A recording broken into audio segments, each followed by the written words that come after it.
चुड़ैल की भूतिया तरबूज मालगाड़ी और आमरस। शांतिनगर से एक मालगाड़ी आसपास के सभी गांवों में शहरों में तरबूजे की सप्लाई करती थी। उस मालगाड़ी में एक डिब्बा व्यापारियों के लिए बनाया गया था, बाकी के डिब्बे तरबूजों से भरे थे। ओह गॉड, इस मालगाड़ी में तो बहुत ही ज्यादा गर्मी है। सही बात।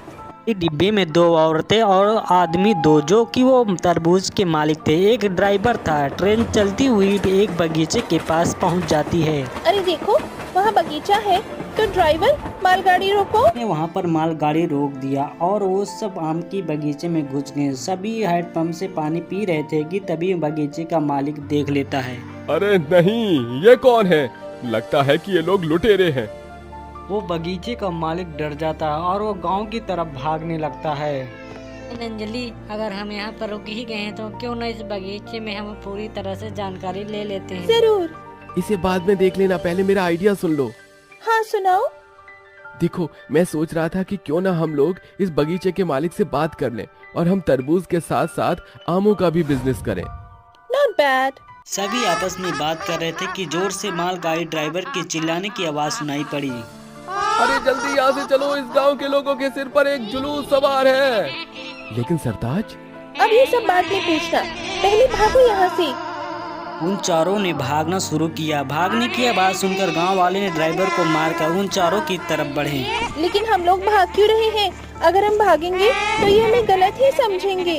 अभी भागना ही सही है, ये लोग बहुत गुस्से में हैं।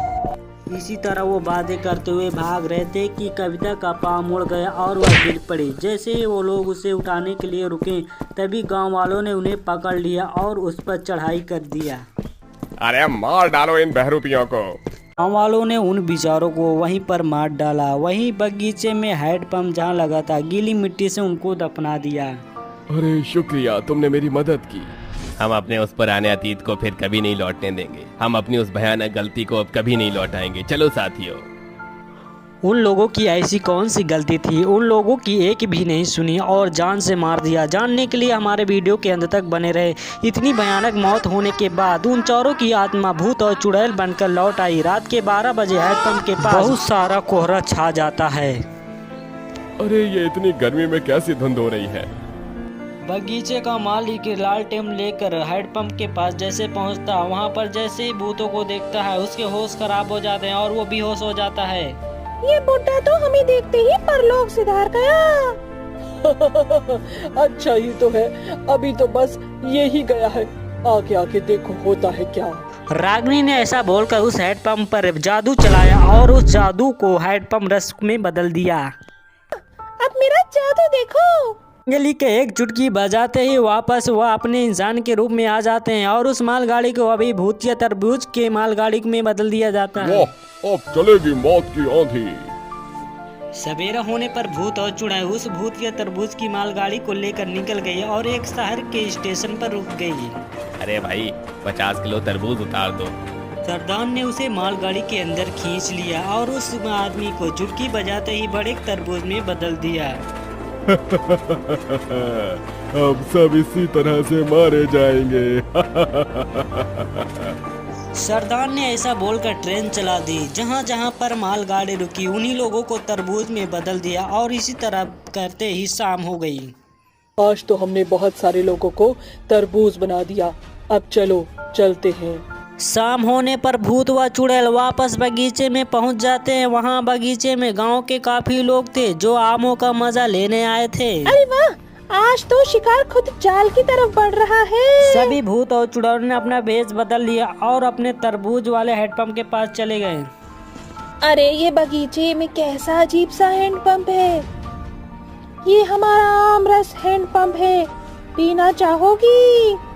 हाँ जरूर। औरत ने बस ऐसा बोला था कि तभी रागिनी ने अपने पहने नखूने से उस पर वार कर दिया और उस हैंडपंप में उसी का जूस बना दिया। जूस तो पियेंगे, लेकिन हम लोग तुम्हारा।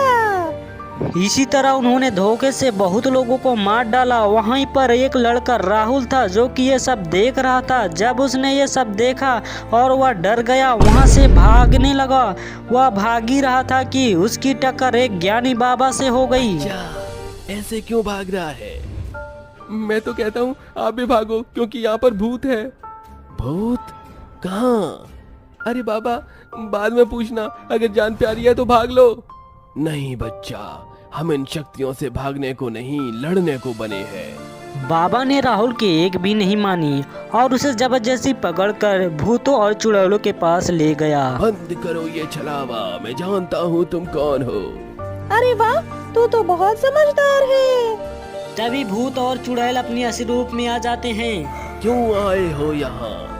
पहले तुम्हें ही बता दें क्या? कैलाश ऐसा बोलकर बाबा का जोश निकालने वाला था कि तभी बाबा ने एक मंत्र का जाप किया। अचानक तेज हवा चली, तभी भूत चुड़ैल बेकाबू होकर एक जगह पर इकट्ठा हो गए और बाबा ने मौका देखा और पेड़ की जड़ पर उन्हें बांध दिया। बोलो, वरना तुम्हें यहीं खत्म कर दूंगा। हमें छोड़, हम यहाँ अपनी मौत का बदला लेने आए हैं। चुड़ैल ने अपना सारा किस्सा बाबा को बता दिया। चुड़ैल की बात सुनकर तांत्रिक ने गांव वालों से ऐसा बर्ताव करने की वजह पूछी।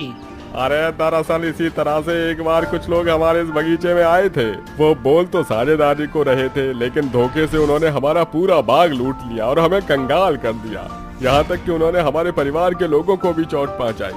बस इसीलिए उस घटना के बाद से हम कभी भी किसी भी अनजान पर भरोसा नहीं करते। माना तुम्हारे साथ बुरा हुआ, लेकिन इस तरह बिना जाने किसी को भी मारना सही नहीं है। और ये बात जिंदों और मुर्दों दोनों पर ही लागू होती है। अब तुम लोग समझ गए ना? तांत्रिक की बात सुनकर भूत और चुड़ैल सभी मुस्कुराए और उन्हें उसकी बात समझ आ चुकी थी। भूत और चुड़ैल उनकी बात सुनकर मुक्त हो जाते हैं और गांव वालों को अपनी गलती का एहसास होता है और वही दिन से सभी खुशी खुशी रहने लगते हैं। फैजलीपुर गांव में खबर आई है कि एक चुड़ैल गांव में घुस आई है। गांव वाले बड़े परेशान थे, पता नहीं और वो चुड़ैल क्या आतंक मचाएगी। अरे बहन, तुझे पता है कि एक चुड़ैल हमारे गांव में आ गई है। मुझे तो लगता है कि अब कुछ बुरा होगा, कहीं गांव ही न तबाह हो जाए। बहन, चुड़ैल की कहानी तो मैंने भी सुनी है, देखते हैं अब क्या होगा। रात में चुड़ैल की डर से सभी अपनी अपनी खिड़कियां और दरवाजे बंद कर लेते थे और आधी रात में चुड़ैल चक्कर काटने लगती है।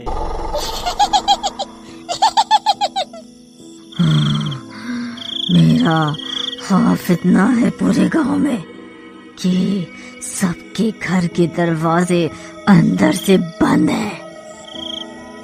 पर मैं तो शिकार करके ही जाऊंगी।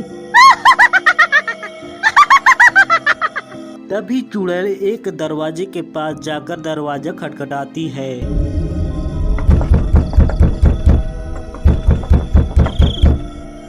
दरवाजा खोलो, मुझे मदद की जरूरत है। दरवाजा खोलो। अरे इतनी रात को कौन होगा? अब इस समय कौन आ सकता है?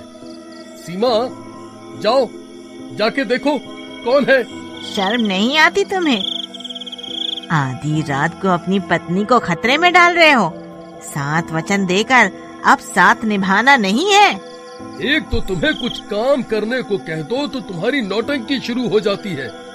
जा रहा हूँ मैं ही। ये नहीं कि पति दिन भर का थका हारा आया है, पर नहीं, उसी से काम करवाना है। ओहो रुको, मैं ही जा रही हूँ।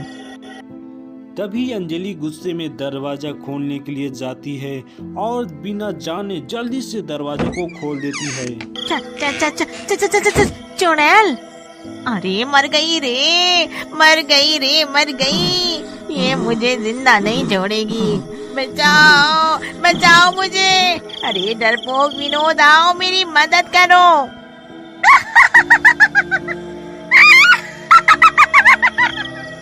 आज तो मेरा शिकार मुझे मिल गया। अब तुझे कोई नहीं बचा सकता।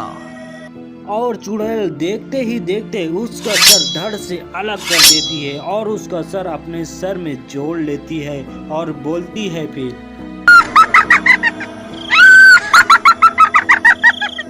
मैं और ताकतवर हो गई। दो सर हो गए मेरे। मेरा मुकाबला तो कोई नहीं कर सकता दुनिया में।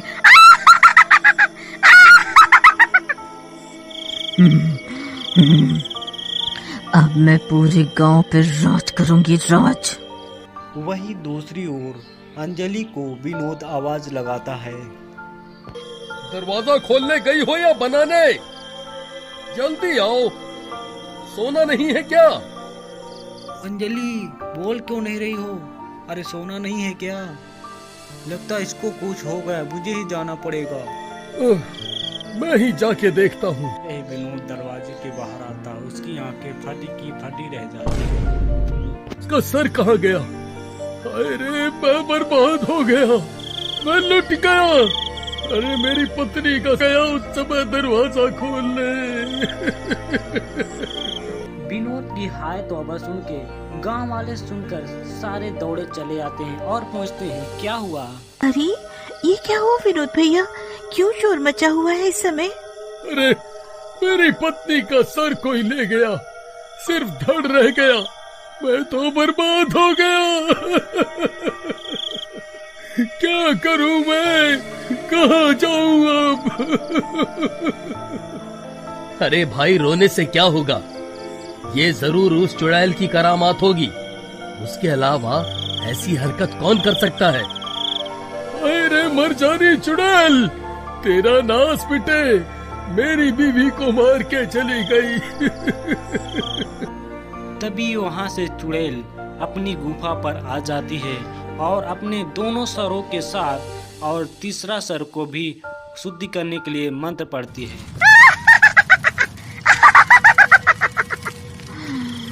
मेरे असुर देवता, मैं एक और सर के साथ आपकी पूजा कर रही हूँ। अब मुझे सिर्फ एक और सर की जरूरत है। अगले दिन चुड़ैलों की खौफ से सारे गांव वाले डर के मारे अपने घर में घुसे रहते हैं।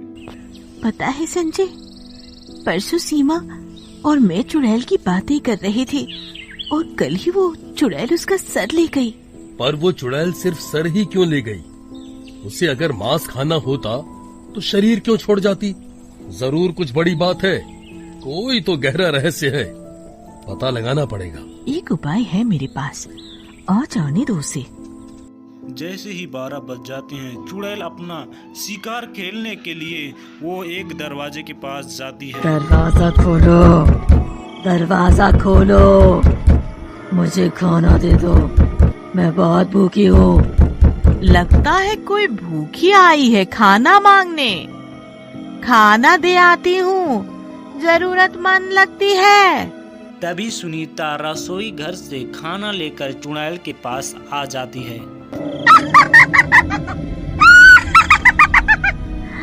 आखिर तू आ ही गई। अरे ये तो मेरी अम्मा निकली, मुझे लगा कोई भिखारी है, पर ये तो अरे बचाओ बचाओ बचाओ, ये तो चुड़ैल है, चुड़ैल। अब मेरे 2 से 3 सर होंगे।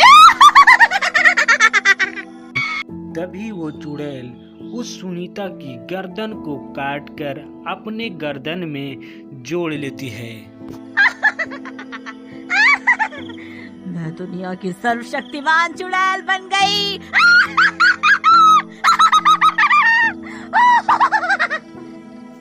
इतनी में रीमा और संजय बाहर आकर सुनीता को बचा पाते, तभी वहाँ से चुड़ैल वहाँ से नौदो ग्यारह हो जाती है। ये लो, वो चुड़ैल इसमें भी कामयाब हो गई। इसका तो पता लगाना ही पड़ेगा कि वो क्या मंसूबा लगा रही है। हमें इसके अड्डे पे जाना होगा, वहाँ जाके ही पता चलेगा कि क्या तबाही मचाने वाली है ये चुड़ैल। इधर चुड़ैल 3 सर की हो जाती है और वो परम शक्ति पाने के लिए यज्ञ करना शुरू कर देती है ताकि और वो शक्तिशाली बन सके। ओम भट स्वाहा, ओम भट स्वाहा, ह्लीं क्लीं असुर विजय नमः, ह्लीं क्लीं असुर विजय नमः। यहाँ रीमा और संजय बाकी गांव वालों के साथ 3 सर वाली चुड़ैल के गुफा के पास पहुँच जाते हैं। वो देखो, चुड़ैल यज्ञ कर रही है। हाँ, ये तो कोई विनाशकारी शक्ति की प्राप्ति कर रही है। हमें इसे रोकना पड़ेगा, वरना ये पूरा गांव तबाह कर देगी। मुझे यहाँ इंसानी खुशबू आ रही है। कौन है यहाँ? कौन है यहाँ? हाँ। संजय, आहिस्ते से आगे बढ़ो, इसके सर काटने पड़ेंगे। चुड़ैल से बचते बचते संजय आगे बढ़ने लगता है। चुड़ैल, आज तेरा किस्सा खत्म। और तभी उसका एक सर धड़ से काट देता है। तू मेरा खात्मा करेगा।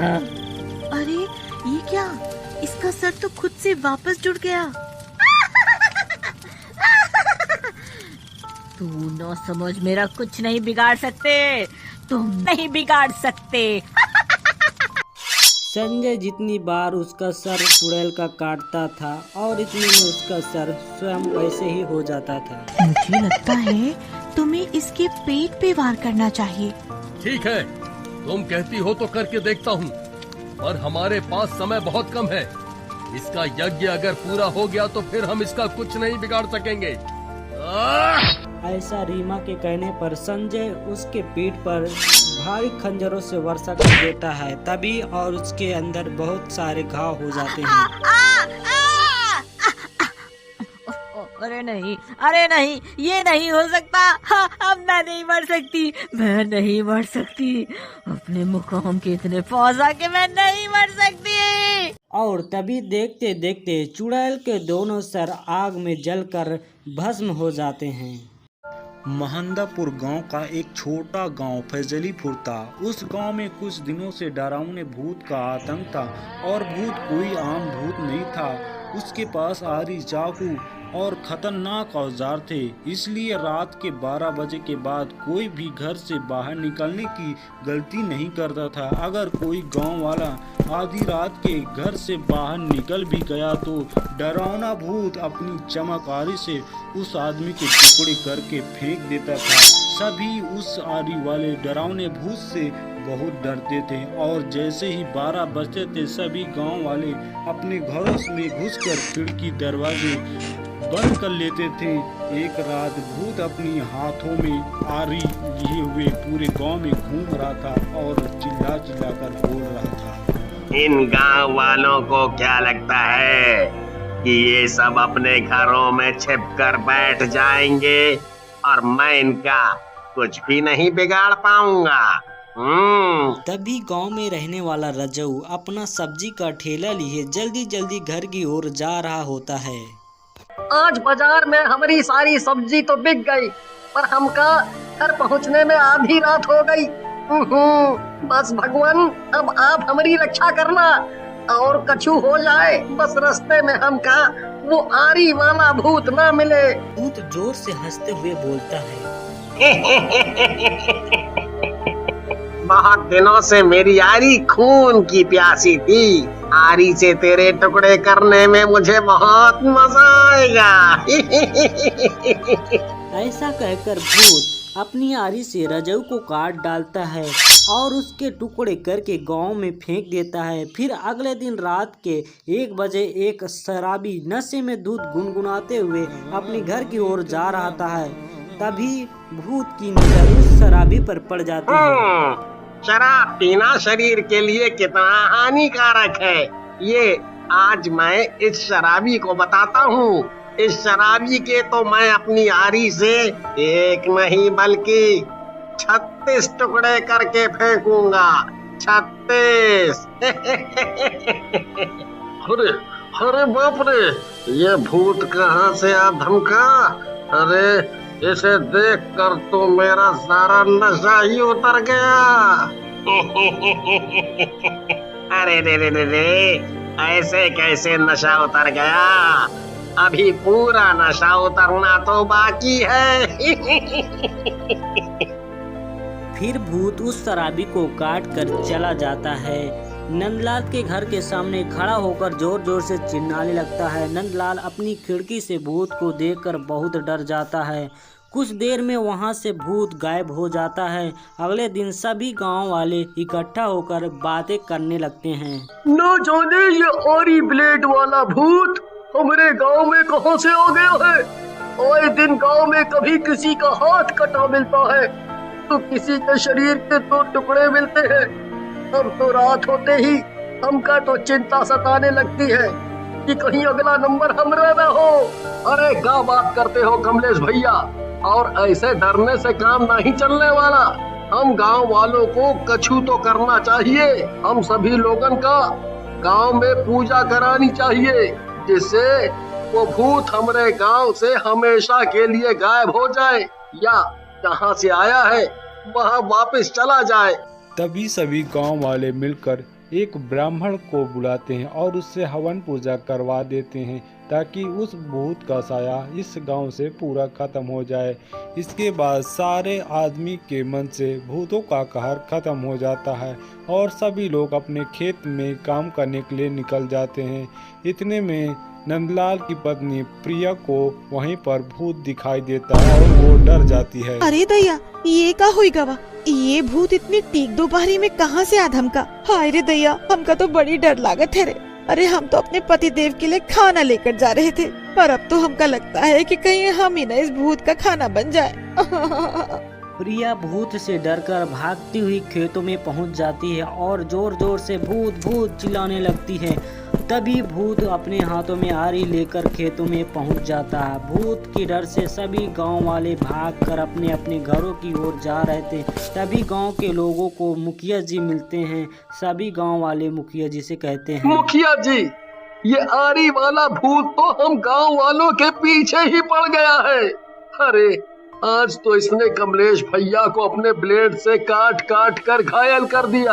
तभी गांव में महात्मा जी आते हैं, जिन्हें देखकर उन महात्माओं से कहते हैं, गुरुजी, हमारी मदद कीजिए, नहीं तो ये भूत हम सभी गांव वालों को अपनी आरी ब्लेड से काट कर मार डालेगा।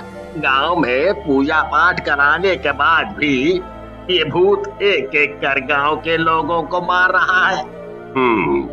वो भूत बहुत ही ताकतवर है और उसके पास खतरनाक हथियार भी है। यदि हमें इस भूत की कोई वजह पता चल जाए तो उसे काबू में करना आसान हो जाएगा।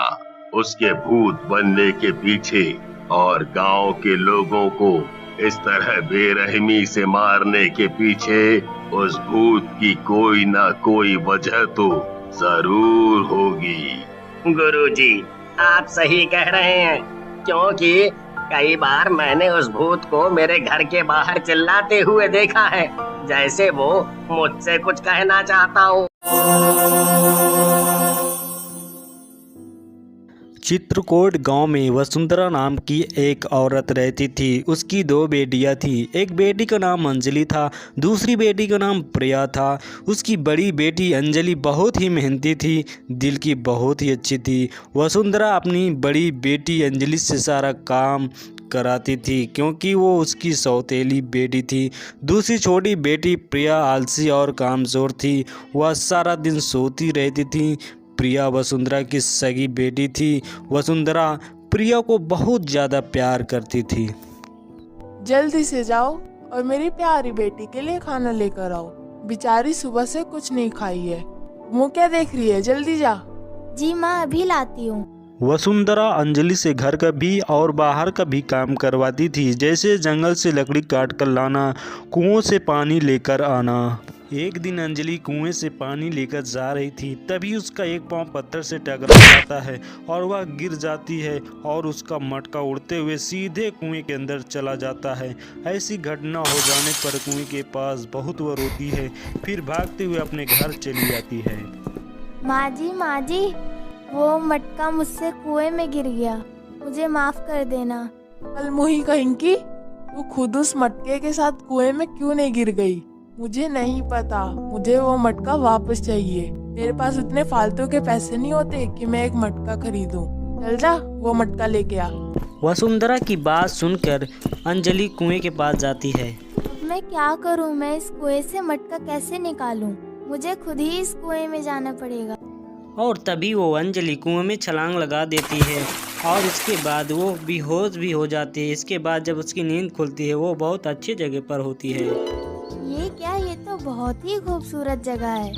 इतना कहते ही वो थोड़ी दूर जाती है और उसे एक सुंदर घर दिखाई देता है। इतना सुंदर घर किसका है? चलो अंदर जाके देखती हूँ। तभी अंजलि वो घर के अंदर जाती है और घर को पूरी तरह से देखती है। तभी इतने में उधर से चुड़ैल आ जाती है और चुड़ैल को देखकर वो अंजलि बहुत डर जाती है।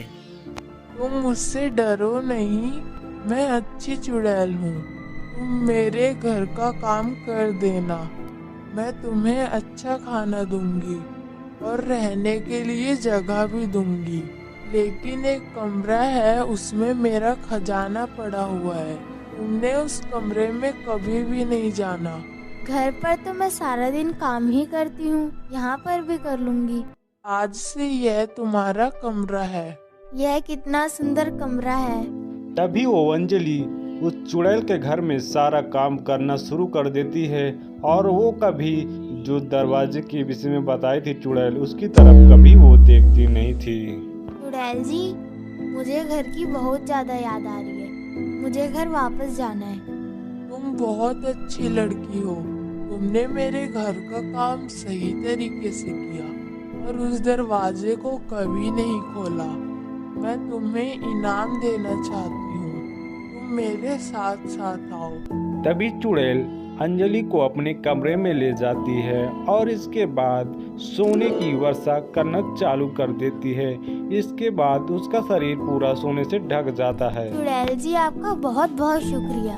इसके बाद फिर अंजलि को जादुई शक्ति द्वारा वो चुड़ैल उसके कुआं के पास पहुंचा देती है।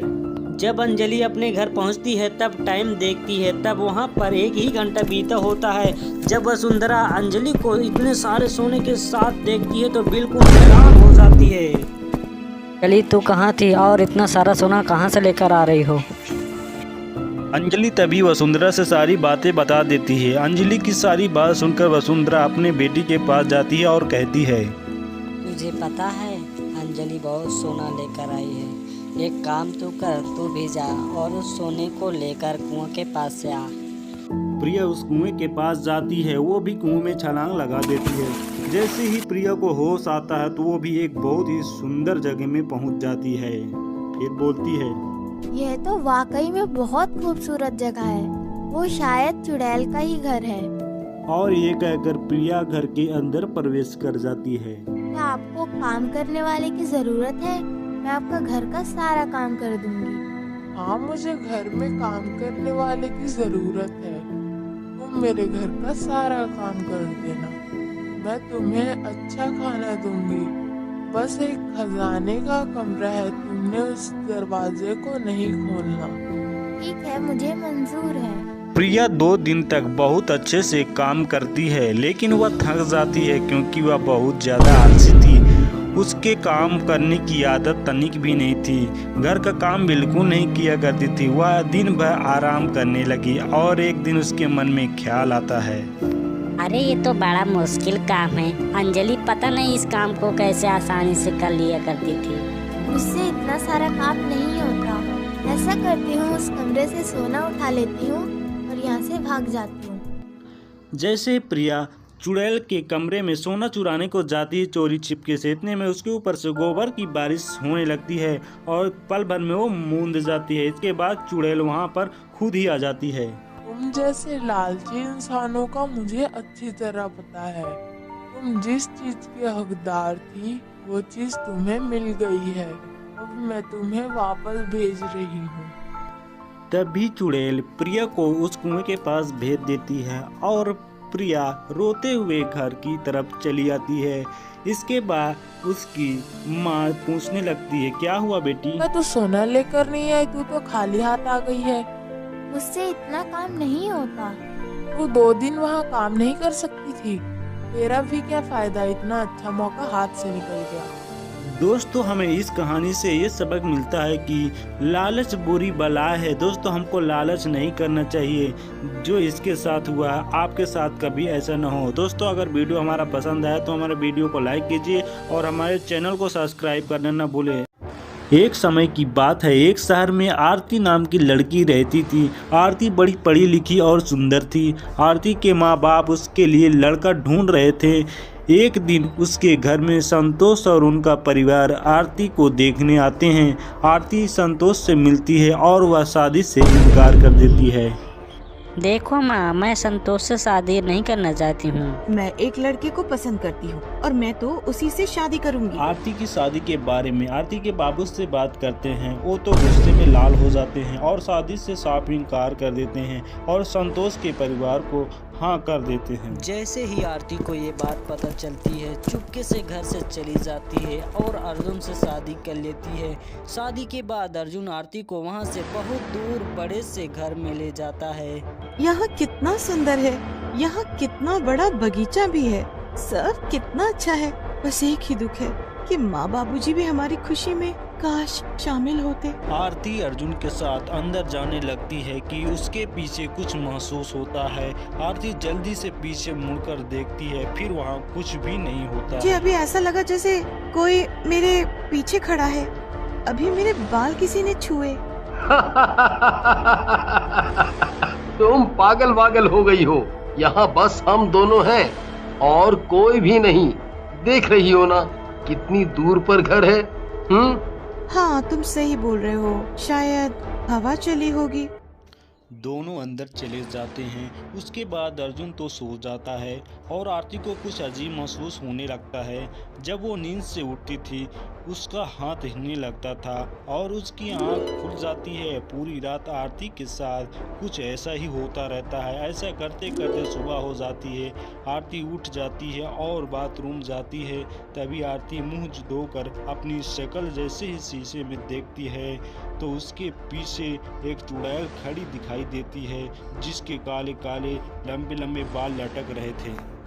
वो चुड़ैल। से ही वहां अर्जुन पहुंचता है। उसे आरती जमीन पर भी होश दिखती है और अर्जुन उसको जल्दी से बिस्तर पर लिटा देता है और थोड़ी देर बाद आरती को होश आ जाता है और वो होश में आकर बुरी तरह से चिल्लाने लगती है। वो चुड़ैल। आरती अर्जुन को समझाने की बहुत कोशिश करती है मगर अर्जुन एक भी बात नहीं मानता है। फिर आरती कुछ देर आराम करती है। कुछ देर बाद अर्जुन ऑफिस के लिए चला जाता है। अर्जुन को जाने के बाद आरती खिड़की के पास आकर खड़ी हो जाती है और बाहर देखने लगती है। आरती बाहर देख ही रही थी तभी उसे एक पेड़ के पास चुड़ैल दिखती है। आरती फिर जोर से डर जाती है और खिड़की बंद कर देती है। 2-4 दिन तक ऐसा होता रहता है और चुड़ैल आरती को बार बार दिखती रहती है। एक दिन अर्जुन ऑफिस से आता है। बहुत भूख लगी है, जल्दी खाना लाओ। मैंने कुछ बनाया ही नहीं। वो चुड़ैल मुझे फिर बाग में दिखी थी तो मैं यहाँ छुप गई। क्या चुड़ैल लगा के रखा है? मैं तो परेशान हो गया हूँ तुमसे शादी करके। नहीं खाना मुझे खाना। मैं जा रहा हूँ और बाहर ही खाना खाऊंगा। अर्जुन वहाँ से तभी चला जाता है और आरती रोते हुए रोकने लगती है। अर्जुन आरती की एक ही नहीं सुनता है, घर के बाहर निकल जाता है। आरती बेचारी रोते हुए बाग तक आ जाती है और अर्जुन गाड़ी पर बैठकर निकल जाता है। आरती वहीं पर बैठकर रोने लगती है और जहाँ आरती रो रही थी वहीं पर मिट्टी में उसे बाल दिखते हैं। ये इतने लंबे बाल जमीन में। जय ही मीना थोड़ा जोर लगाकर बालों को खींचती है तो बाल अटक जाते हैं। इतने में भारी जोर लगाकर उस बालों को वो खींच लेती है। ये इतने लंबे बाल तो जरूर किसी औरत के हैं, पर यहाँ जमीन में कैसे आए? यहाँ तो बस मैं ही हूँ। आरती तभी वहीं पर लेट जाती है और उसको नींद लग जाती है। तभी गहरी नींद में एक आवाज सुनाई देती है, मुझे बचा लो, मुझे मत मारो, मुझे मत मारो, मुझे बचा लो। चुड़ैल की आवाज सुनकर आरती उठकर बैठ जाती है और इतने में चुड़ैल बोलती है, मुझे बचा लो, मुझे आजाद कर दो, मुझे आजाद कर दो। आरती डरकर भागने लगती है मगर चुड़ैल एक ही बात बोलती रहती है, मुझे बचा लो, मुझे बचा लो, आजाद कर दो मुझे यहाँ से, मुझे बचा लो। आरती अपने कमरे में जाकर बैठ जाती है। पूरी रात ऐसे निकल जाती है। फिर सुबह अर्जुन आ जाता है। आरती का मन होता है कि जो रात में हुआ है सब कुछ बता दूं, पर खुद को कंट्रोल कर लेती है। आरती वहां से चली जाती है और रसोई में काम करने लगती है। रसोई में एक खिड़की होती है जहां से पूरा बगीचा दिखता था। आरती उसी जगह को टकटकी लगाए हुए देखती रहती है जहाँ पिछली रात जहाँ औरत के बाल मिले थे। फिर वहाँ उसे चुड़ैल दिखती है। इस बार उस चुड़ैल के हाथ में एक फावड़ा होता है और आरती भागकर बाहर जाती है।